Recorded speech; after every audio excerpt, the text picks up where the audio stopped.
अच्छा, जिस तरीके से ये बात आप कह रहे हैं कि बढ़ाई जा रही है, बात आगे से आगे चलती जा रही है, तो लग क्या रहा है मालिक साहब की ज़्यादा मुश्किलात खड़ी होने वाली हैं बानी पीटीआई के लिए और अली अमीन गंडापुर के लिए और after the statements that he is giving? देखिए, दो सिचुएशन है, वेरी सिंपल। अगर तो खान साहब की मंशा पे, उनकी हिदायत पे अमीन गंडापुर ने जो 8 तारीख को जो की बात और आज जो की, तो फिर से क्लियर नजर आता है कि खान साहब को अब यकीन हो गया है कि देयर इज एब्सोल्युटली कोई पॉसिबिलिटी नहीं है किसी किस्म की सुलह की या रफोशमा की। और वो खुद भी माजी में कहते रहे हैं कि जी मैंने तो बड़ी कोशिश की कि बातचीत हो, हमारे मिस्ट्रीज भी थे। फिर उन्होंने ये भी दावा किया कि मुख्तलिफ 5-6 लोग बातचीत कर रहे थे, आइडेंटिफाई नहीं किया। तो फिर इसका ये मतलब है कि कंप्लीट ब्रेकडाउन हो गया उनकी तरफ से। लास्ट बयान आया था कि अब हमारी तरफ से कोई बात नहीं करेगा, कोई किसी को कांटेक्ट नहीं करेगा। अब उसके बाद सिवाय एक फुल फ्लेज कॉन्फ्लिक्ट के ऑप्शन रह क्या जाता है। ये तो है एक सिचुएशन अगर खान साहब की मंशा से हुआ है। अगर उनकी मंशा से नहीं हुआ तो फिर तो और भी खतरनाक मूव है, क्योंकि फिर अमीन गंडापुर साहब क्या सोलो फ्लाई कर रहे हैं? क्या वो ये चाहते हैं कि खान साहब की मुश्किलात में इजाफा हो? क्योंकि अब ये देखिए कि 2-3 चीजें खान साहब के हक में जा रही थी। अभी नैब का जो अमेंडेड एक्ट आया है उसके अंदर उनको बहुत ज्यादा रिलीफ मिलेगी, तो शाखाना वाले रेफरेंस में है। फिर बार बार वो ये कहते थे और पार्टी कहती थी कि जस्टिस फायजी साहब बारिश हैं और बिल्कुल अक्टूबर में जब चेंज आएगी तो सुप्रीम कोर्ट 4 हल्के खोल देगी तो अब पूरा ये निज़ाम गिर जाएगा। तो अगर आपको रिलीफ नजर आ रही हो पर आपको ये नहीं नजर आ रहा हो कि टॉप कोर्ट आपके ख्याल में आपके मुवाफिक हो रही है, तो फिर तो इंसान उन चीज़ों को थोड़ा इंतजार करता है। सो आई थिंक कि मुझे ये बहुत ज़्यादा गुस्सा और डिसअपॉइंटमेंट नज़र आ रही है खान साहब को, जब मुझे लगता है कि बिल्कुल यकीन हो गया है कि नो मैटर व्हाट हैपन्स उनसे एस्टैब्लिशमेंट ने ना बात करनी है, ना अभी निगोशिएट करना है, ना कोई सेटलमेंट करनी है। तो फिर उनके पास ऑप्शन सिवाय फुल फ्लेज कॉन्फ्लिक्ट है मुझे तो और नज़र नहीं आता। जी मालिक साहब, बहुत शुक्रिया सर, आपने ज्वाइन किया। ये सर आप भी फॉलो करते हैं, हम भी रीड करते रहते हैं सिचुएशन को। ये अचानक ये एस्केलेशन हुई है, पहले भी चल रही थी, खान साहब जब कैद में गए थे गिरफ्तारियां हुई थी, तो लेकिन ये जो इसने ये डेंजरस लेवल्स पे इसने टच किया है, जो बातें यहाँ तक पहुँच गई हैं, जो अफगानिस्तान से हम बात करेंगे। अब लगता नहीं है कि जनरल फैज़ की गिरफ्तारी के बाद ये प्रोसेस तेज़ हुआ है सर? अचानक फायर वर्क, अचानक गुस्सा, स्टेटमेंट, दोनों साइड से एक्शन वर्सेस रिएक्शन होना शुरू हो गया। न्यूटन का 3rd लॉ जो है कि every action as a reaction. को लगता है आपको जनरल फैज़ की गिरफ्तारी से वहाँ पे कोई ऐसी चीज़ें आई हैं, लोगों ने कहना शुरू कर दिया, स्टोरीज आना शुरू हो गई, ISPR ने भी कह दिया जनाब कि वहाँ पे कि हम ये फौजी ट्रायल की तरफ उन्होंने इशारा दिया। आप इसको समझते हैं कि जनरल फैज़ गिरफ्तारी वाज अ टर्निंग पॉइंट जिसके बाद ये सिचुएशन ऐसे ये ख़राब हुई है सर? डॉक्टर साहब, मैं इसको जनरल फैज़ की गिरफ्तारी को कॉन्सिक्वेंस समझता हूँ। मैं उसकी वजह से बाकी चीज़ों को कॉन्सिक्वेंस नहीं समझता। बहुत सी चीज़ें बहुत अच्छी चल रही थी, बहुत सी चीज़ें इसको अंग्रेजी में कहते हैं द रीच अहेड, पहुँच गई हुई थी। मेरा ख्याल है जनरल फैज़ की गिरफ्तारी ही उसी की गई है जब ये फैसला हो गया द हाईएस्ट लेवल कि अब पीछे नहीं हटना और चीज़ों को जहाँ लॉजिकल कंक्लूजन पे लेके जाना है। तो जनरल फैज़ की गिरफ्तारी मेरा ख्याल है कोई अनफोर्सीन या अनप्लान या अचानक नहीं थी और उसके कॉन्सिक्वेंसेस भी सामने हैं।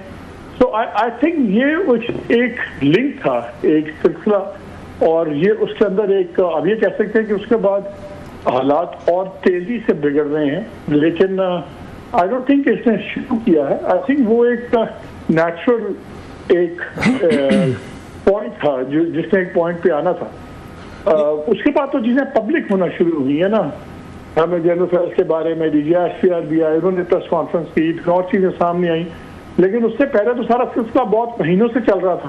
नहीं मालिक, मैं इसलिए कह रहा था, मैं सॉरी आपकी बात काट रहा हूँ कि ये पहली दफ़ा ISPR ने हिंट किया कि खान साहब का मिलिट्री ट्रायल हो सकता है, और जिन लोगों के राब्ते थे इनसे जनरल फैज़ से पॉलिटिकली तौर पर, उन तमाम का हम ये करेंगे, कोर्ट मार्शल करेंगे, ये उन्होंने बात इशारों के नयों में या उन्होंने वाजे कही। और बाद में खबरें ये बाद में खबरें सामने आना शुरू हो गई। लोगों ने कहना शुरू कर दिया कि गंडापुर साहब के भी कोई राब्ते थे, वो निकले हैं। आप ही मेरा ख्याल है ये बात कह रहे थे, अगर मैं गलत नहीं कह रहा तो वहाँ से उनको भी था फिर वो खान साहब को भी कहने लगे बाज़ लोग के वहाँ से भी राब्ते थे, उनके भी कोई एविडेंसेज हैं। फिर पता चला कि लोग कोई वादा माफ गवाह बन गए, कुछ वहाँ पे गवाहियाँ आ गई हैं। तो उन्हें तो ये फील हुआ है कि शायद जनरल फैज़ के साथ हम तीनों चारों का एक ट्रायल होगा। So that's the reason they reacted. और ये मुझे लगता है कि उसका बड़ा गहरा ताल्लुक है जितना ये रिएक्शन है और जितनी लड़ाई बढ़ी है। सर रोफ इसमें बहुत इंपॉर्टेंट ये है कि जो 8 को तकरीर हुई, क्या वो खान साहब की डायरेक्शन पे हुई या खान साहब ने बाद में उसको ऑन किया, क्योंकि उनको पसंद तो आया होगा जब कोई भी। आपका क्या एनालिसिस है? आप खान साहब को जानते हैं, बड़ा उनको आपने कई इंटरव्यूज किए हुए हैं, मिले हुए हैं, हम सब मिलते थे, मतलब आपको 30-35 साल पॉलिटिक्स कवर करते हो गए। आपका क्या ख्याल है खान साहब के? मैं उधर ही आ रहा हूँ जी सर, मैं उधर ही आ रहा हूँ। देखिए, मेरा ख्याल है कि 8 फरवरी से पहले फैसला ये था मुख्तलिफ हल्कों का कि हमने वैंक्विश कर देना, तबाह कर देना, खत्म कर देना पीटीआई को।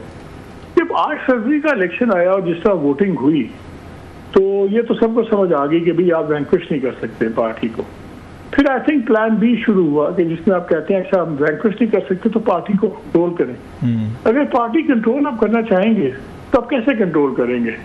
कि जब तक खान साहब अंदर हैं, पहली तो कोशिश ये है कि वो एंडलेसली अंदर हैं और एक के बाद दूसरा मुकदमा, और जब तक वो अंदर हैं आप एक ऑल्टरनेट लीडरशिप तैयार करें जो मैनेजेबल हो। अब इस वक्त आप एक चीज देखिए कि अली मीन गुड्डापुर साहब हमेशा से ही वो इस समय बोलते हैं, कभी कई बार तो बहुत ही बेहुदा सी बात भी कर देते हैं, जिस बारी उन्होंने जर्नलिस्ट के बारे में की, सब कुछ किया, वो अलग चीजें, लेकिन उनका एक पर्टिकुलर स्टाइल है, सब कुछ है। इस वक्त ये देखिए खान साहब के बाद इस वक्त पार्टी में क्या कोई अनडिस्प्यूटेड लीडर है? वो इस वक्त अली मीन गुड्डापुर है। 8 से पहले अनडिस्प्यूटेड लीडर नहीं थे। पहले सिस्टमैटिकली केपी के अंदर जितने उनके राइवल थे जो उनको चैलेंज कर सकते थे, उनको सबको रास्ते से हटा दिया गया। उन्होंने हटाया या जिसने भी हटा दिया उनको हटा दिया। आप मुझे बताएं कि एक जो पीटीआई के नजदीक सबसे बड़ा जलसा हो रहा हो, इतने महीनों की कोशिश के बाद इजाजत मिले, क्या उससे एक दिन पहले आपको समझ आती उमर अय्यूब का रेजिग्नेशन? मेरी जो समझ से बालातर है। केपी में इस वक्त कोई भी नहीं रहा, केपी की डोमेस्टिक पॉलिटिक्स में भी और ओवरऑल पीटीआई की पॉलिटिक्स में इस वक्त एक ही अनडिस्प्यूटेड लीडर हैं, वो हैं अमीन गुड्डापुर साहब। क्या अमीन गुड्डापुर साहब टेम्पररी ऑल्टरनेटिव वो हैं leadership? I don't know, because अगर तो खान साहब की मंशा से वो 8 वाली तकरीर है, फिर तो टोटल स्टोरी और है। अगर खान साहब की मंशा या हिदायत के ऊपर वो स्पीच नहीं हुई, तो फिर आपको गुड्डापुर साहब को भी टोटल दूसरी लाइट में देखना चाहिए और शायद देखना भी पड़े। मैं इस बात को यहीं पर रुकूंगा।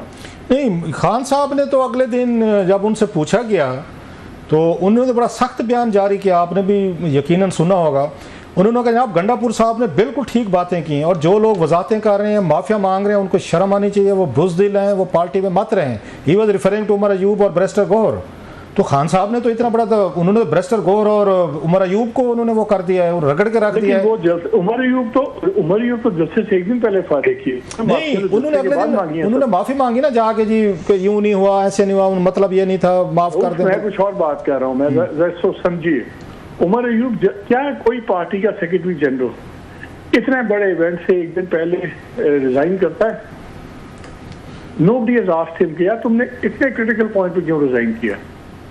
तो वो रेजिग्नेशन ऑर्डिनरी रेजिग्नेशन नहीं है। यही उमर अय्यूब थे जब 1-2 माह पहले इन्होंने रिजाइन किया या इनको कहा गया रिजाइन करने का, तो पूरा उन्होंने एक पार्टी के अंदर एक पूरा ड्रामा हुआ, इसमें लोग खड़े हुए सेशन में, उन्होंने कहा नहीं आप वापस लें रेजिग्नेशन।